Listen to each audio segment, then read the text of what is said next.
Buenos días, nos acompaña Daniel Lacalle, economista español, doctor en Derecho, en Economía, profesor universitario, columnista y escritor.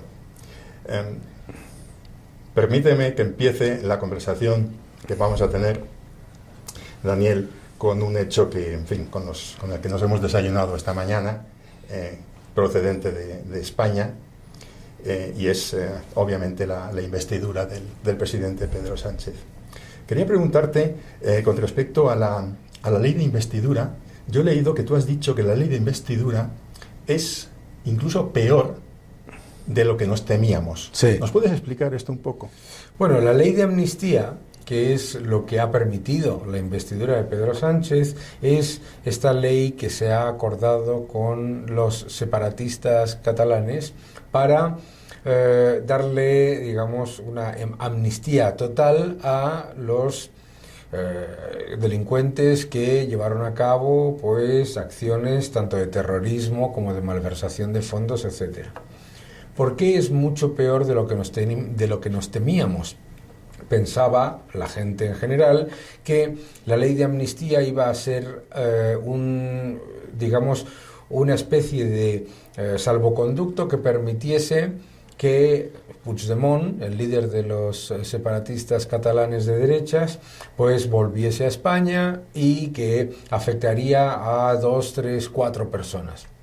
Sin embargo, lo que se ha acordado es una ley en la que se incluye a un término amplísimo que es completa y absolutamente debatible y por lo tanto aleatorio, que es a todas aquellas personas que fuesen consideradas como personas que han cometido un delito, el que sea, entre el año 2012 y el año 2023, con una amplitud de, digamos, interpretaciones tan grande que puede encontrar cualquier persona que les parezca bien, dependiendo de la aritmética política.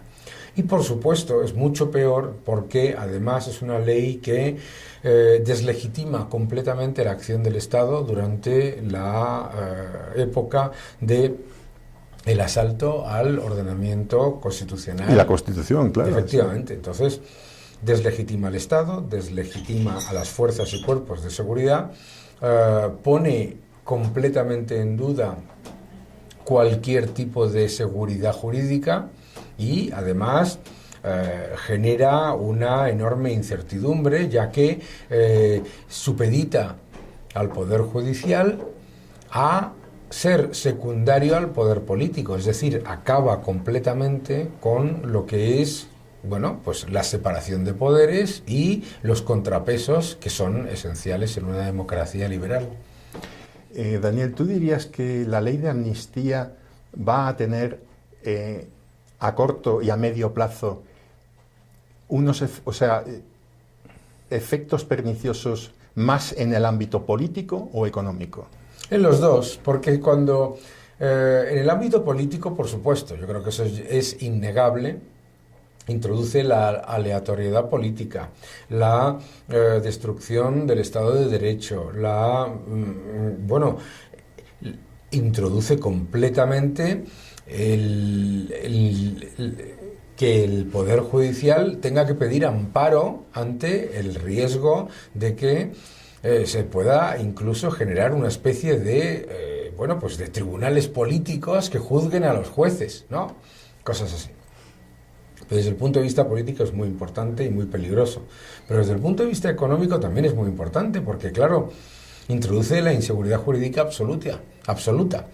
Al introducir la inseguridad jurídica total, pues alguna persona puede pensar, pues esto solamente afecta a la amnistía, esto no tiene ningún impacto. No, porque claro, en el momento en el que se abre la puerta a que el poder político pueda acordar fuera del marco constitucional y fuera del marco jurídico cosas que pueden afectar a cualquier área, entonces está abierta literalmente pues la destrucción del Estado de Derecho, y el Estado de Derecho es clave para la seguridad jurídica y la seguridad jurídica es clave para la inversión.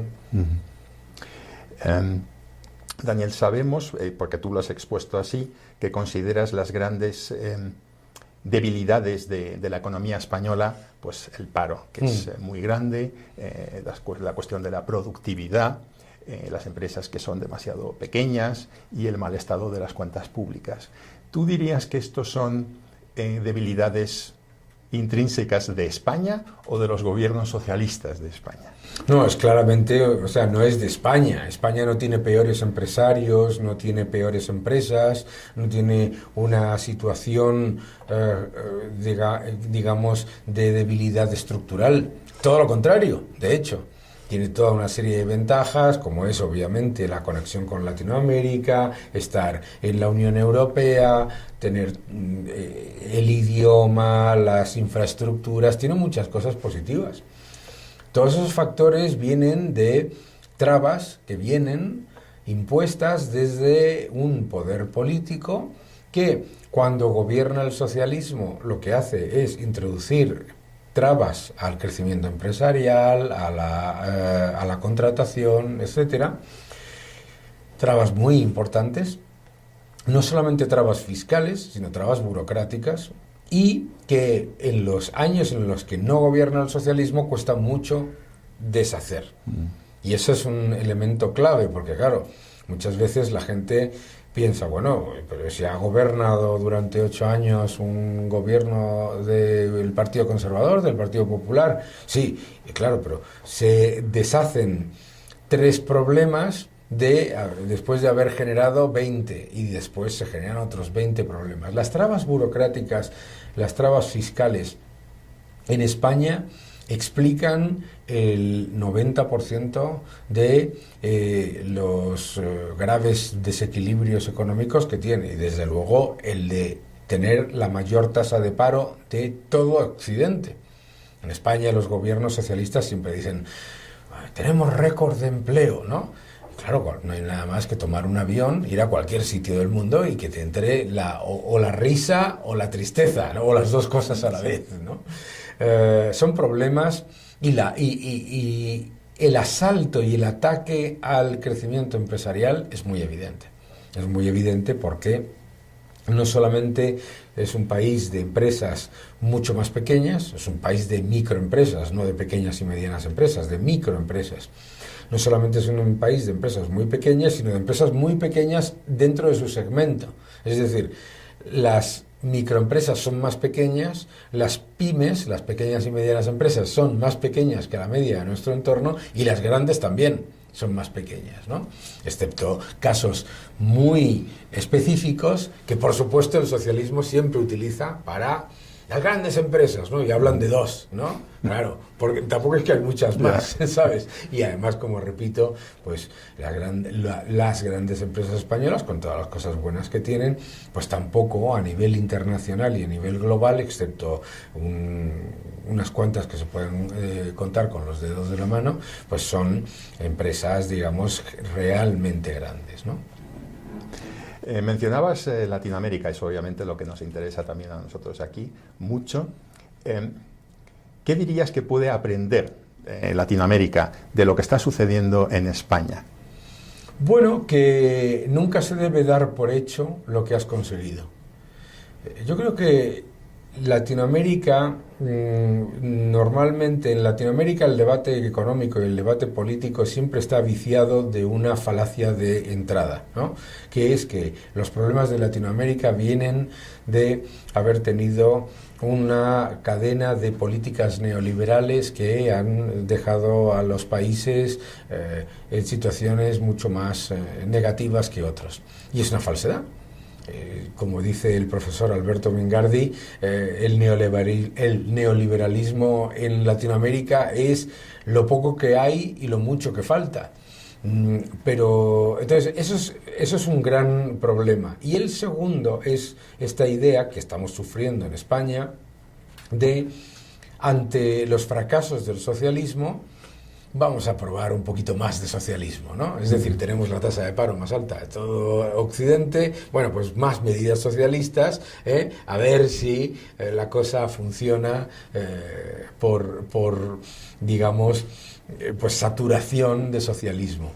Yo creo que el gran problema de Latinoamérica es no darse cuenta del gigantesco potencial que tiene a nivel global y de pensar que los problemas económicos se van a solucionar con más intervencionismo en vez de con más apertura. Y la evidencia ahora en Latinoamérica es que tienes una Latinoamérica de dos velocidades. Argentina, Chile están en estancamiento, recesión. Argentina además con una elevadísima inflación. Hay aproximadamente un 24% del Producto Interior Bruto de Latinoamérica que está con políticas populistas generando menor crecimiento, menor empleo y menor inversión. Y luego tienes otros países más pequeños, Uruguay, el propio Guatemala, Costa Rica, etcétera, que digamos muestran que hay que se puede crecer, que se puede hacer las cosas mejor con políticas de apertura. Y yo creo que el gran problema de Latinoamérica es pensar que la apertura es mala, ¿no? ¿Tú ves que en Latinoamérica parte de la solución sería, mirando además a Europa, ¿no? Una mayor integración regional? Tenemos Mercosur, tenemos la Comunidad Andina, tenemos Centroamérica, ¿no? Obviamente la Unión Europea no es perfecta, pero yo creo que tampoco era la solución del Brexit, ¿no? Criticar, sí, pero tratar de mejorarlo desde dentro. Desde dentro. ¿Es parte de la solución una mayor integración aquí en Latinoamérica? ¿Se puede hacer? Bueno, yo creo que el gran problema de muchos de los mecanismos que se generan en Latinoamérica y en otros países es que son invalidados desde la acción, ¿no? Por ejemplo, hemos visto ahora con los BRICS, ¿no? Los BRICS nos dicen, no, pues fíjate qué poder tienen, que controlan no sé qué, controlan no sé cuánto y unas cifras, pero en realidad no hacen nada, ¿no? Mercosur no es muy diferente a eso, ¿verdad? Es una integración en la que no se integra mucho. Es así en el estado actual de Mercosur, ¿no? Sí. Claro. Entonces, ¿cuál es yo creo que Latinoamérica se beneficiaría más de algo que es muy difícil y que yo creo que sería muy difícil incluso en la Unión Europea ahora, que es unir a todo un grupo de países, no para disfrazar los desequilibrios y los excesos de los estados de cada uno de esos países, sino para acercarse al país más frugal de todos, ¿no? Es el caso de Alemania. O sea, hoy lo piensa uno, dice, ¿cómo? Que España, Italia, Portugal, Francia, etcétera, etcétera, van a converger para intentar ser más, pues más responsables fiscalmente, etcétera, como los alemanes. Eso no se puede acordar en Latinoamérica. De hecho, si lo piensas, el gran problema de todos los proyectos de consolidación o de coordinación en Latinoamérica es el contrario, es que normalmente pues Argentina se une a un país para que los dos lleven a cabo todavía mayor exceso fiscal o todavía mayor intervención, ¿no? Por lo tanto, yo a veces pienso que en Latinoamérica a lo mejor lo que hace falta no es mayor integración, porque podría ser todavía peor, sino mayor ejemplo de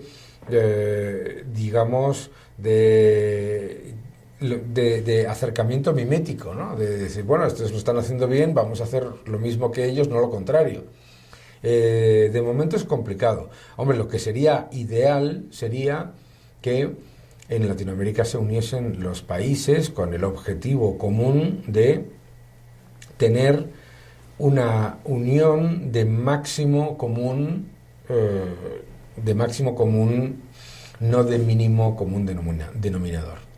El gran problema es cuando te juntas para generar mínimos comunes denominadores, porque claro, en Latinoamérica mínimo común denominador es mucho más bajo.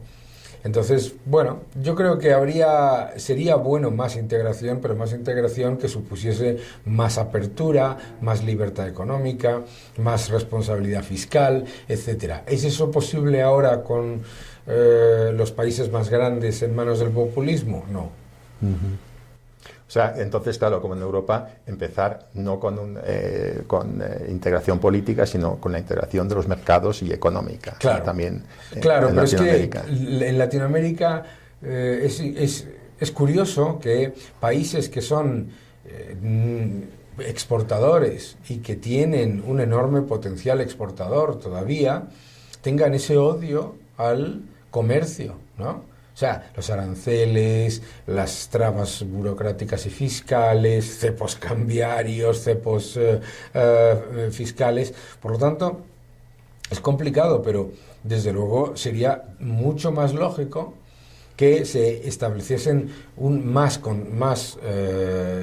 relaciones bilaterales, más nivel de cooperación. Tratados de libre comercio. Tratados de libre comercio. El problema es que se generan tratados que no son de libre comercio, sino que son de limitación de muchas cosas, ¿no? Entonces yo creo que sí, se tenía... O sea, tratados de libre comercio bilaterales, más cooperación económica e inversora, etcétera, y más libertad económica. Si lo que le falta a Latinoamérica es libertad económica. Uh-huh. Yo sé que tú los mensajes que das a la población y en especial a la juventud es pues que se equivoquen, claro, ¿no? Que sean valientes, que sean más responsables, que tengan cuidado con el estatismo para no convertirse en esclavos o en rehenes, ¿no? Esto vale tanto en Europa, que tiene una población muchísimo más envejecida, que en Latinoamérica, que aquí lo que hay sobre todo son jóvenes, ¿no? Claro. ¿Ese mensaje varía? No, al contrario. Al contrario, yo creo que precisamente en Latinoamérica, precisamente por tener una población más joven y tener la oportunidad global que tiene ahora mismo, ese mensaje de equivocarse, de buscar, de equivocarse y aprender de ello, claro, de ser independientes, de crear tu propio negocio, tu propia oportunidad, etcétera, y de expandir tu paleta de colores en tu vida es absolutamente clave. Yo creo que eso precisamente uno de los grandes problemas de la Unión Europea es el envejecimiento de la población, ¿no? Es un problema muy importante, pero claro, con el capital humano que tiene Latinoamérica y una población joven, esas oportunidades de expandir horizontes, ¿no? De darte cuenta de que tienes el mundo por frontera y que tienes, bueno, pues todas las oportunidades que puedas querer encontrar y desarrollarlas para ser libre y para tener el mínimo, obviamente, si es posible, ninguna dependencia del Estado, ¿verdad? ¿Cómo ves la situación, la política, pero sobre todo la económica de Guatemala en el contexto de Latinoamérica y específicamente en el contexto centroamericano? ¿Cuáles son las ventajas de Guatemala? ¿Dónde hay que trabajar? Bueno, yo creo que hay muchas ventajas en Guatemala. La primera, yo diría, es Guatemala nunca es consciente de la atracción de inversión y de oportunidades que está recibiendo todo el tiempo, ¿no? Yo siempre que vengo, pues escucho nuevas ideas, nuevas personas que están buscando oportunidades para invertir aquí, etcétera. Guatemala tiene una situación monetaria y fiscal envidiable. Y esto se puede poner en peligro rápidamente. O sea, que esa es una gran ventaja que no se debe dar por hecha, ¿no? Pero hasta ahora esa estabilidad macroeconómica se ha venido dando, ¿no? Sí. Puede cambiar, efectivamente. Puede cambiar, pero es muy importante reconocer... O sea, lo más importante cuando tienes una economía como la de Guatemala es no dar por hecho las ventajas que tienes, sino considerar, bueno, tenemos estas ventajas, tenemos una estabilidad monetaria por la cual una persona no está todo el día luchando contra la inflación y eso, por lo tanto, no genera un problema de inversión a largo plazo, etcétera, etcétera, etcétera, estabilidad monetaria y una estabilidad fiscal con unos parámetros de control del exceso estatal muy claros, que sin embargo a la vez dan una seguridad. El nivel de seguridad en Guatemala no solamente ha mejorado mucho en absoluto, sino que ha mejorado mucho en relativo con otros países. Es que no nos olvidamos de esas cosas. Y la seguridad jurídica, la estabilidad monetaria y la estabilidad fiscal son grandes ventajas. Luego, por supuesto, no hay nada más que tomar un avión y ver cómo otros países están en estancamiento, con elevada inflación, con unos flujos de entrada de capitales que se han revertido, etcétera. Entonces, yo creo que aprovechar esa situación para, además, hacer un poco, digamos, de pedagogía para explicarle al mundo por qué Guatemala es una gran oportunidad hoy, igual que lo puede ser Uruguay, igual que lo puede ser otras áreas, ¿no? Otros países. Pero yo creo que fundamentalmente es que Guatemala ahora mismo tendría que darse cuenta de que con los retos y las dificultades que tienen las grandes economías latinoamericanas, ahora es la oportunidad para poner el cartel de invierta usted aquí. Aquí hay seguridad jurídica, seguridad inversora, aquí hay estabilidad fiscal y estabilidad monetaria. No es muy típico, ¿no? Y aprovechar esas grandes ventajas. Las grandes desventajas, pues hay que invertir más en infraestructura. Hay todavía un problema de infraestructuras y hay que dar la oportunidad, por ejemplo, y ahí hay que dar la oportunidad para que se invierta en infraestructuras de manera en la que haya colaboración público-privada.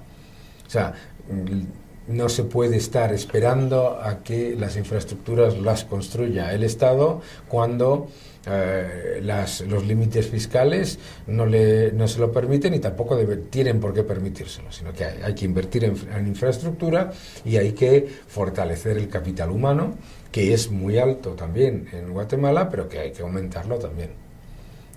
Yo, Daniel, entrevistaba ayer al gerente de la Cámara Alemana de Comercio aquí en Guatemala y, entre otras cosas, le estuve preguntando, bueno, le decía que es un hecho, lamentable, pero es un hecho, es así, hay una percepción, hay mala imagen de Guatemala en Alemania. En Alemania. En Alemania. Bueno, pues lo estábamos comentando, ¿no? Pues la inseguridad jurídica, también la inseguridad en general en el ambiente del país, la falta de infraestructuras, etcétera. Y yo le preguntaba si él veía que eso era así, y me decía, depende. Claro. Depende porque, según él, bueno, él me decía que en Alemania la economía y la política estaban muchísimo más integradas, ¿no? Dice, ese no es el caso en Guatemala. En Guatemala el sector privado funciona con independencia del político. De los políticos y de la política, ¿no? ¿Tú eso lo ves así? Y menos mal, porque los grandes problemas de Alemania hoy vienen de esa simbiosis político-económica que les ha llevado a el mayor error histórico de política energética y el mayor error histórico de política internacional, que es que no son pequeños, porque la energía es todo para un país industrial. Entonces, menos mal. Es importante evitar, es importante que cada uno tenga su papel, el Estado sea facilitador, ¿no?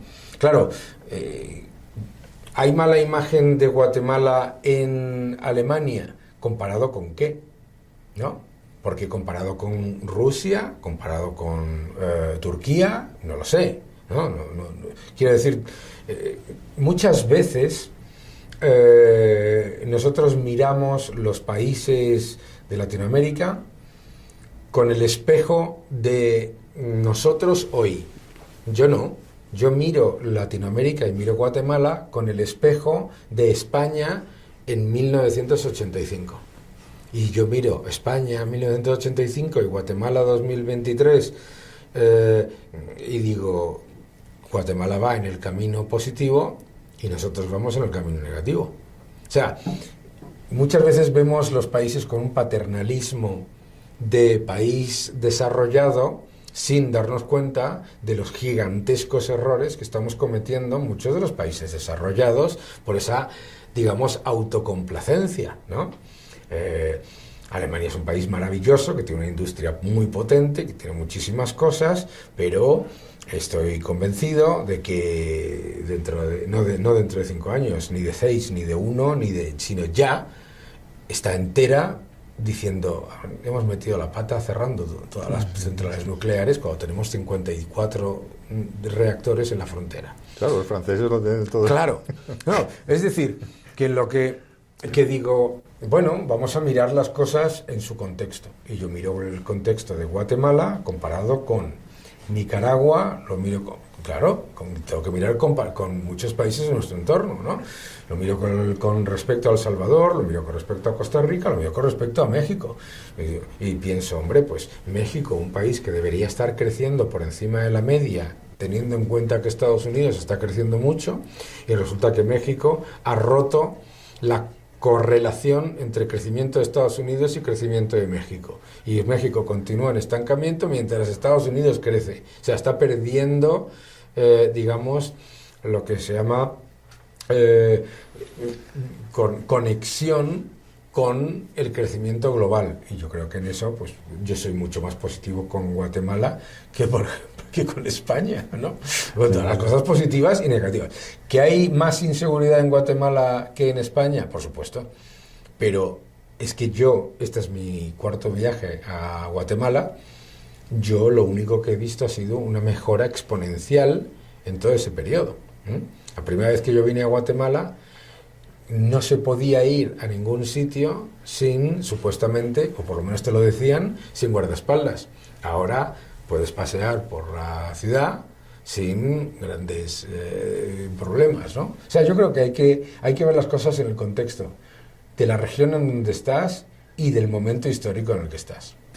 Daniel, mencionabas México y yo quería insistir un poco en el tema México, aunque sé, porque lo dijiste antes, que no crees que la plataforma BRICS sirva de mucho.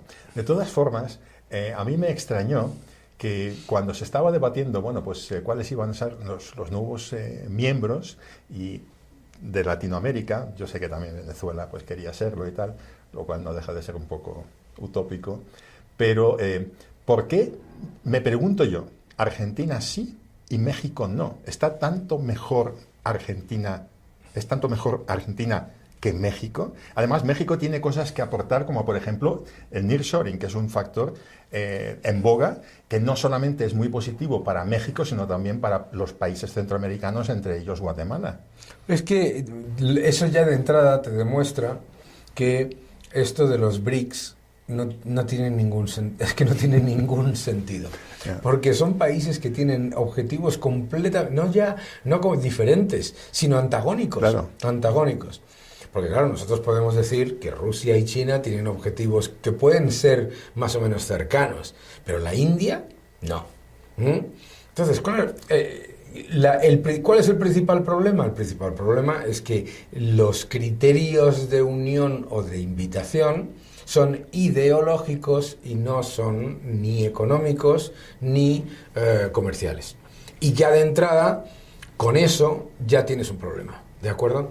Entonces, ¿y por qué tienes un problema? Porque el incentivo que tiene Argentina de entrar en esa plataforma de los BRICS es que Argentina se cree que uniéndose a Brasil, Rusia, India, China y Sudáfrica, que el desastre monetario y económico que va a tener se lo va a poder transferir a los brasileños, los indios, los chinos o los rusos.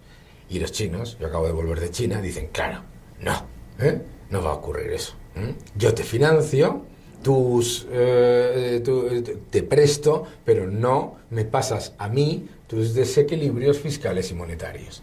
Entonces, los BRICS es que no tienen ningún sentido. Primero, para empezar, no tiene ningún sentido, no es que no tenga ningún sentido, es que primero es un constructo que creó un banquero de inversiones que suena bonito, y como literalmente necesitaba, no sé si lo sabes, necesitaba una vocal, porque si no sonaba, ¿sabes? Pues le añadió la I, India, pero es que la India con Rusia y China no tiene nada que ver.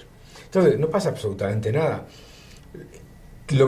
Al punto al que quiero llegar es que las uniones y las coordinaciones entre países tienen que ser uniones no para traspasarle a los demás los desequilibrios fiscales y monetarios tuyos, sino para solucionar tus problemas pareciéndote al mejor y, entre todos, cooperar y mejorar. Es decir, no debe ser un sistema de incentivos perversos para que yo le llamo los Beatles con 4 Ringos, con todo mi respeto a Ringo Starr, un gran batería. Lo que quiero decir es que no puedes buscar una unión en la que lo que estés es intentando que no cambie nada de lo malo que tiene tu economía y que te beneficies de lo bueno de las otras, porque entonces siempre van a empeorar todos. O sea, una unión entre países tiene que ser para mejorar todos y para ser todos más responsables,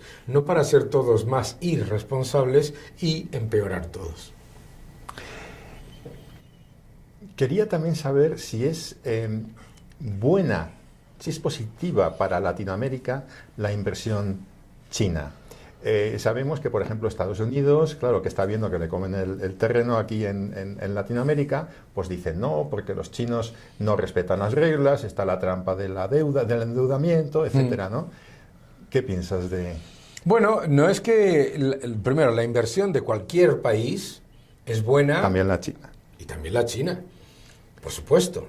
La cuestión es si el país se cree la mentira de, bueno, es que yo voy a endeudarme con China pensando que los chinos son tontos o irresponsables.